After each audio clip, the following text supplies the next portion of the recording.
So, eto na nga, mga ate ko. I-share ko na sa inyo tong crinkles na dati ko pa naman to tinatry.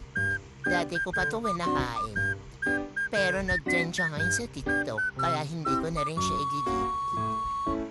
Personally, super love crinkles talaga. So, eto.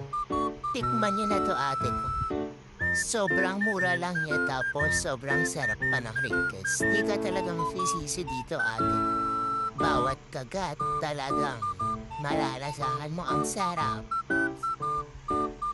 Try mo na to ate ko, nasa yellow basket ko. Huwag ka na magdalawang isip, i-check out mo na agad yan. Bilis na, check out na.